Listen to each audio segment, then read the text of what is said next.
Les amis, nouvelle journée, nouvelle vidéo. On est le lundi 12 février. Donc le mois de février est bien entamé. Et là, qu'est-ce que j'ai fait aujourd'hui? J'ai fait des activités classiques. Mais en plus, je me suis pensé sur un nouveau sujet qui est l'agriculture en Saint-Tropez.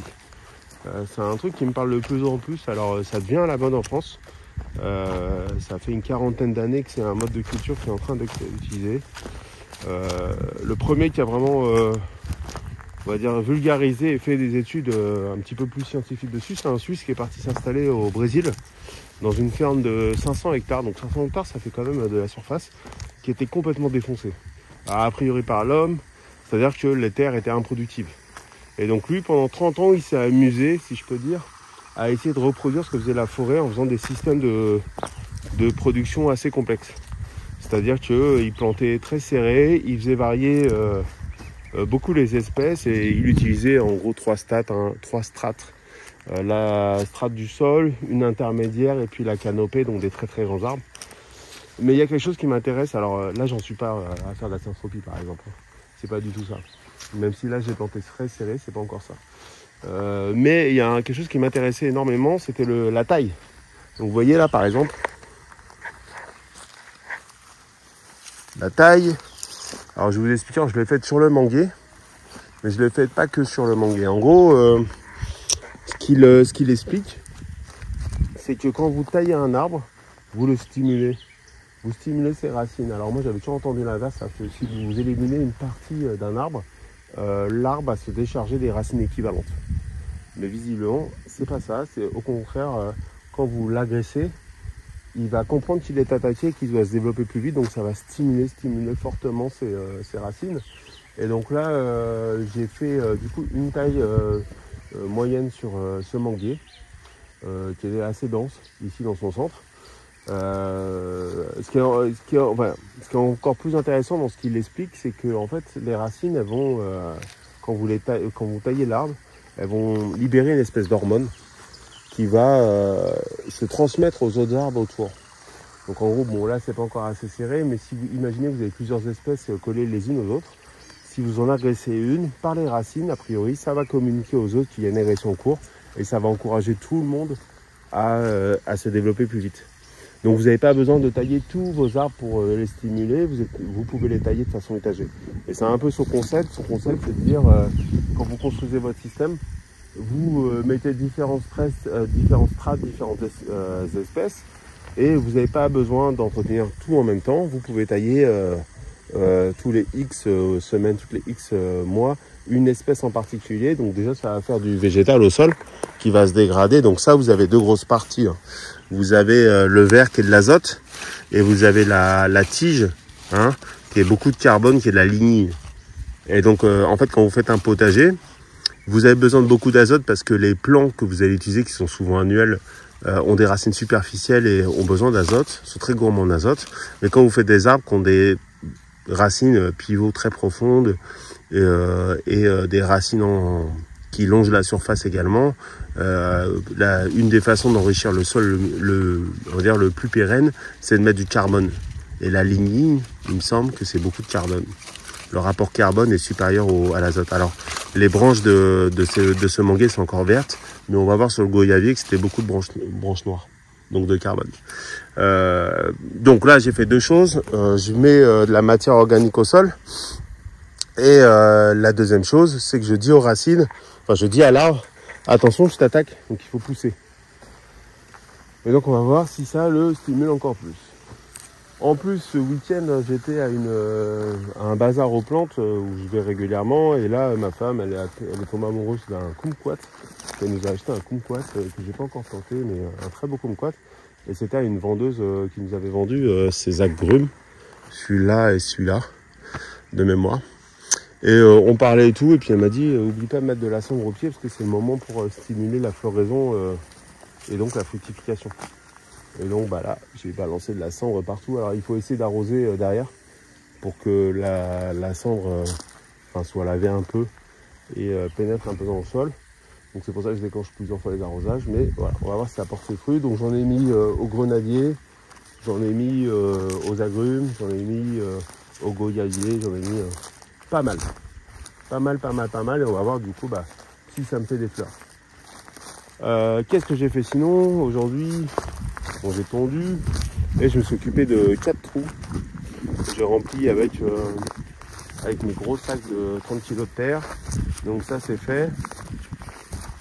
Ça c'est fait. Donc j'ai compté, il me reste environ là-bas. Donc là c'est les trous qui sont devant. Il me reste vers le fond, derrière les... On va dire le quart du fond. Il me reste environ une dizaine de trous pour environ... Un peu moins de 10 trous pour environ 15 sacs de terre que je vais devoir mettre. Mais là-bas de toute façon l'eau elle arrive difficilement. Je pourrais faire arriver l'eau en fermant ces vannes, en fermant les robinets de devant. Je suis sûr que l'eau arriverait là-bas, mais c'est chiant. Donc au fond, je vais sûrement mettre des espèces, on va dire, plus résistantes à la sécheresse, comme de la coco ou comme du pistachier. Et devant, je vais mettre des agrumes, je vais mettre des figuiers, je vais mettre ce genre de choses qui ont quand même besoin d'eau. Ça c'est pas mal. Tam tam, qu'est-ce que j'ai fait d'autre? Ah oui, mon petit citronnier, il est où? Ah oui, il est là. Ça c'est le citronnier que j'aime vous montrer toutes les semaines avec mon citron en train de pousser. Là. Donc voilà, ça tient toujours, il n'y a aucun problème. Qu'est-ce que j'ai fait d'autre? Là j'ai ça qui sort, on dirait un chou. Je le laisse. Ça m'amuse. Je suis curieux de voir si ça va sortir quelque chose. J'ai jamais vu ça sur le terrain. Ça fait comme des feuilles. Pour moi, ça ressemble à la famille d'un chou. Je sais pas si ça va être comestible, mais c'est amusant. Donc je le laisse là pour l'instant. Les bananiers sont arrosés, il n'y a pas de problème. Le figuier il me fait beaucoup de feuilles. Et lui, j'aimerais bien qu'il me fasse des fruits. Lui, typiquement, il est en âge de commencer à produire des feuilles. Donc pas beaucoup, mais quand vous les achetez chez les pépiniéristes, comme ils les gavent en engrais, ils ont un engrais spécial pour déclencher la fructification. Bah, ils portent beaucoup de fruits déjà. Mais là, du coup, ça veut dire que tu pourras en faire au moins 1 ou 2, quoi. Donc lui, je lui ai mis de la cendre pour voir si ça l'aide. Il y avait quoi d'amusant? Lui, c'est le goyavier qui m'a fait des fleurs la dernière fois. Et j'ai l'impression, je suis pas certain, qu'une des fleurs... Je vais arroser là parce qu'il y a un peu de cendre ici, là. Hop. Qu'une des fleurs se transforme en fruit. Là. Mais j'en suis pas certain. Va falloir patienter un peu. Mais bon. Là, il me fait d'autres bourgeons ici, là. Ça se voit. Là. Ça, c'est cool. C'est-à-dire que lui, il est bien. Oui, le grenadier là-bas. Il me fait le grenadier là-bas. J'ai toujours ma petite grenade qui pousse. Ici. Là, j'ai ma petite grenade, mais j'ai l'impression que je vais en avoir d'autres. Parce que tout à l'heure, qu'est-ce que j'ai vu? Tiens, ce que je vous disais, c'est quand c'est pollinisé, en fait, ça fait quand même une grenade, ici une petite grenade, la fleur. La fleur, quand elle n'est pas pollinisée, elle est comme ça. Ok? Ça fait comme un tube rouge, là, qui s'ouvre aux extrémités. Mais quand elle est... Même celle-là, celle-là, je me demande si elle ne l'est pas. Je sais qu'à chaque fois je dis, il faudrait que je regarde comment ça pollinise, mais regardez la différence entre cette fleur-là et cette fleur-là. Ici, elle est bombée en fait, et elle est décolorée. Donc à mon avis, elle prépare, mais celle-là, c'est clairement une future grenade. Donc ça, c'est cool.